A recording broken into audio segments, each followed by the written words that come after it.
আচ্ছা, আগামী 1 বছরের ভিতরে পুরুষদের মধ্যে যারা পেটে বাচ্চা নেবেন তারা একটু হাত তুলে। এখন থেকে সবাই মিটমিট করে আসে আর মাথা নিচের দিকে দেয়। ওইটা কিভাবে সম্ভব? আচ্ছা, এটা পারলেন না, বুঝলাম, এটা অনেক অসম্ভব জিনিস।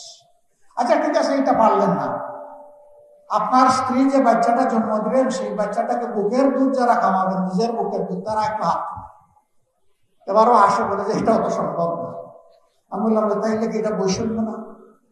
একজন 2 দায়িত্ব, মহান গুরু দায়িত্ব পালন করলো, আপনি কিছুই করলেন না, এটা তো বৈষম্যের ভাই। এই বৈষম্যের কম্পেনসেশন হবে তাদের কর্মঘণ্টা কমিয়ে দেওয়া। এই কর্মঘণ্টা যখন কমিয়ে দেওয়া হবে, ফুল কনসেন্ট্রেশন, মনোযোগ দিয়ে তারা কাজ করবে।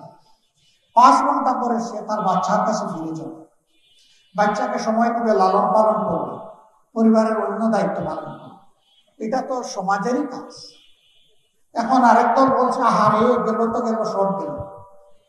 আগে এমনিই অনেকে মহিলাদেরকে কাজে নিয়োগ দিতে চায় না, এখন যখন দেখবে 5 ঘন্টা, তখন তো আর দিতেই চাইবে না। হ্যাঁ ভাই, 5 ঘন্টা আমার একজন মা, একজন বোন ডিউটি করবে, কিন্তু ইনশাল্লাহ তারা 8 ঘন্টার বেতন পাবে।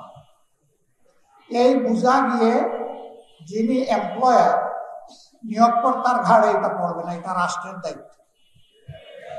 আমরা সেই ওয়েলফেয়ার রাষ্ট্র, কল্যাণ রাষ্ট্রটা করতে চাই, যা জনগণের কল্যাণে নিবেদিত হবে, যার আয় সব কিছু আবর্তিত হবে জনগণের কল্যাণকে কেন্দ্র করে। ইনশাআল্লাহ এই মাদেরকে এখান থেকে সম্মানিত করা হবে।